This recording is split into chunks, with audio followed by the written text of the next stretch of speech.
Hello everyone and welcome to Should You Watch, a new series on my channel in which I'll be looking at various TV shows and even the odd film or two and examining whether they are worth investing your time into. Today I'll be looking at whether you should watch The Rain. No, I don't mean staring at a video of actual rain for hours on end, unless you want to do that. Instead, I'm going to analyse the Danish post-apocalyptic show of the same name that hit Netflix this May. If you haven't watched this programme yet and plan on doing so at some point in the future, don't worry as there will only be minor spoilers in this video. So anyway, without further ado, let's begin. As a Brit, let's just say that I'm used to the unpredictability of Mother Nature. When compared to countries like the US and Australia, whilst our weather is nowhere near as extreme, it can seemingly change out of nowhere. I still remember a couple of summers ago when I left my home to walk to the shop with it being boiling hot, and it was so hot that I left wearing shorts and a vest. By the time I got halfway to the shop, all of a sudden it started raining and then eventually started hailstorming. As you can guess, I ended up looking like a drowned rat. Simply put, British weather regularly likes to pull the rug from under your eyes and screw you over whenever it can. Damn you, weather. A quick Google search on Denmark tells me that the Danes also have a similar problem. The capital, Copenhagen, has an average of 170 days of rainfall per year.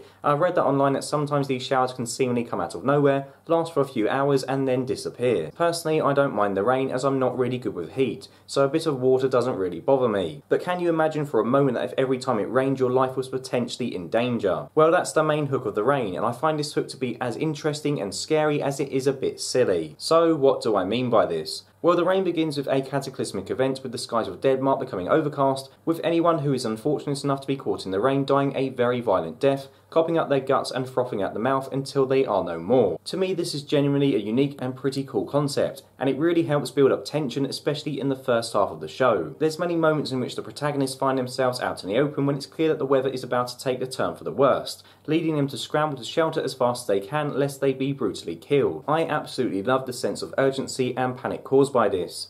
Compare the threat of the rain to the walkers in The Walking Dead for instance, and for me the walkers are much more manageable and in turn less scary. 9 times out of 10 you can see walkers a mile off before they get to you. However, in a post-apocalyptic world you have no way of knowing what the weather is going to be. You might be out somewhere hunting for food in clear skies when all of a sudden drops of rainfall begin to fall. You can't plan for that, and this illustrates the genius of the programme's core concept. Of course, rain doesn't magically go away as soon as it hits the floor, meaning that even if you step into a bit of rainwater or come into contact with it via another method, you're potentially infected. And as The Rain illustrates during a fantastic flashback scene in which Martin fails to stop an infected survivor crossing into the quarantine zone, this disease is damn contagious, so you better watch your step. As much as I do adore this concept, there are times when it does come out feeling very, well, dumb, despite its uniqueness. And I hate to say that because this is not a dumb show. I can't help it, but when I see characters trying to outrun the rain, it evokes really bad flashbacks of Mark Wahlberg trying to outrun the wind in The Happening, aka the worst film ever, even worse than The Room.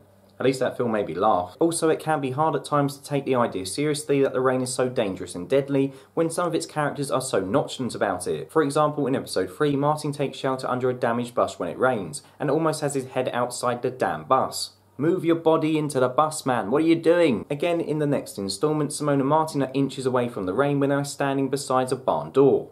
I don't know about you, but I wouldn't be taking these kind of risks. Admittedly, these complaints of mine are answered as the season goes on, and are even made a bit redundant later on. But be warned, if you're anything like me, you'll find there will be many times when you think that the show is being a bit careless in regards to making its core set of characters take the rain seriously. Unfortunately, you just have to kind of sit through this until things start making sense. I've spoken about the show's core concept, but what about its characters and its story? Well, although I did find the first episode to be quite slow at times, I must admit it does do an amazing job of setting the scene. After escaping to an underground bunker courtesy of their scientist daddy, main characters' siblings Simone and Rasmus are left to fend for themselves for 6 years. When problems begin to surface with the bunker's power supply, the duo are forced to take a step into the unknown world above. I have to say I got a very 10 Cloverfield Lane vibe from the first episode.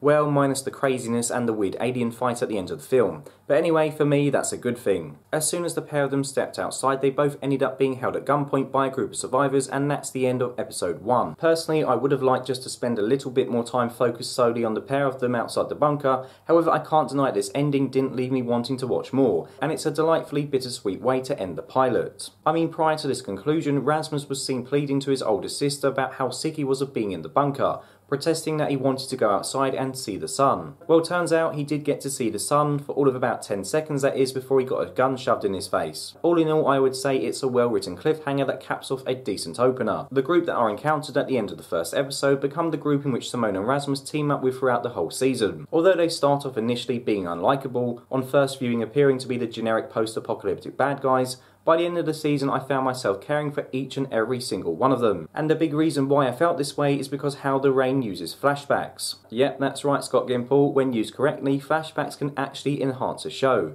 You might want to just grab a pen and take some notes for future reference. During episodes 2 to 6, each of the supporting members of the group's past is examined and put under the spotlight. Luckily, these flashbacks are nicely interwoven with what is happening in the present, helping to reveal more about the characters, as well as the deadly incident that occurred 6 years ago. I feel as though they are used sparingly enough that they don't detract from what is occurring in the here and now, whilst also assisting shaping the overarching narrative. It certainly helps that some of the flashbacks are truly harrowing and moving. Honestly, if you don't find yourself shocked and melancholic after witnessing John and Lee's flashbacks, then I'm afraid you're emotionally bankrupt. I won't spoil what happens in either of them, but all I will say is that they are utterly both tragic in their own way.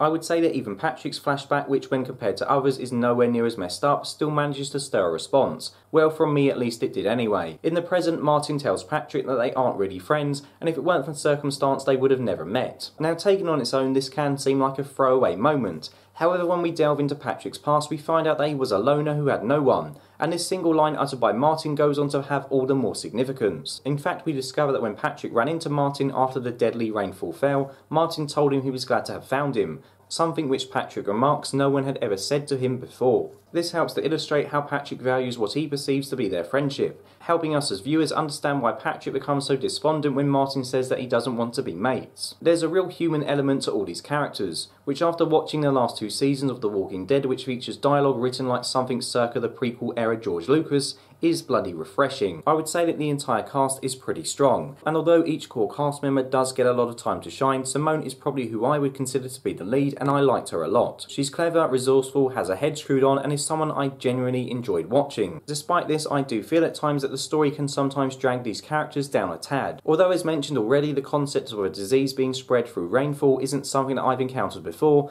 a lot of the narrative tropes I already have. I don't want to give too much away as not to spoil things, but for those of you who've played Telltale's The Walking Dead game, there's an episode of The Rain which is pretty much exactly the same as the second episode of the first season. There's an entire episode here that focuses on an idea that's been done countless times before in the post-apocalyptic genre. That doesn't mean the episode itself is bad in any way, in fact it does put a nice spin on things, however I kind of knew it was going to happen 5 minutes into this installment. And speaking of predictable outcomes, the season finale tries to make a big song and dance when it reveals more about the creation of the disease and how a certain character is particularly important to all of this.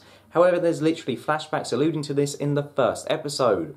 The first episode. As good as the flashbacks are throughout The Rain, this is a stellar example of the show revealing too much too soon. Anyway, the story itself of course focuses on the struggles of surviving in a desolate world, but it also has a big emphasis on the protagonist trying to discover more about the cause of the deadly rain, as well as attempting to find a cure. Okay, you could argue that the whole let's find a cure and save the world narrative direction is a bit cliche, but at least there's a clear focus and a true end goal to aim for here. In fact, I found myself really interested in learning about the disease and its origins, as well as discovering more about the Apollon Corporation who are constantly throughout the story. In terms of a real antagonist, I wouldn't really say there's a singular big bad villain that the heroes come up against. Rather, there's a mysterious group known as the Strangers who roam the land capturing survivors and killing those who show even the slightest hint of resistance. Kitted up with gadgets such as high-tech heat-seeking drones, the Strangers really are a force to be reckoned with compared to the scavenger-like civilians that scurry around. Basically, they are a group to be feared, and I truly felt on edge whenever they were in arm's length of the main characters. The good thing about having such an overpowered group for the protagonist to face is that it means that Simone and co were forced to use all their cunning and wits in order to come out on top. There's no big over-the-top gunfights to be found in The Rain. In fact, I think Martin and Patrick are the only two of the main group who actually have guns, which means ambush and distraction tactics are crucial in trying to get round the Strangers. And in all honesty, this makes a lot of sense.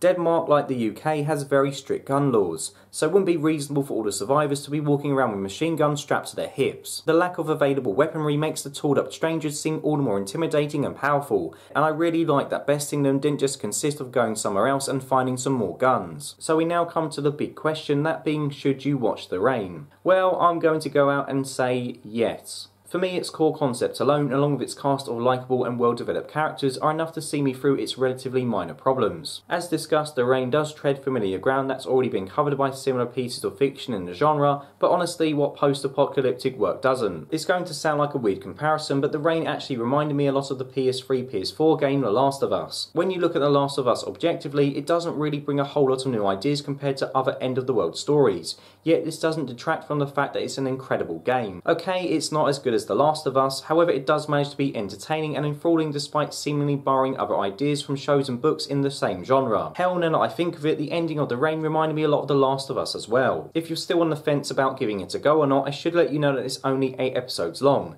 and the episodes themselves are about 35 to 45 minutes, so it's not like you have 16 hour-long episodes to slog through, so I would just say give it a go. Also, you should know that the characters primarily speak Danish throughout, with the odd English conversation thrown in. You can watch it dubbed or with subtitles.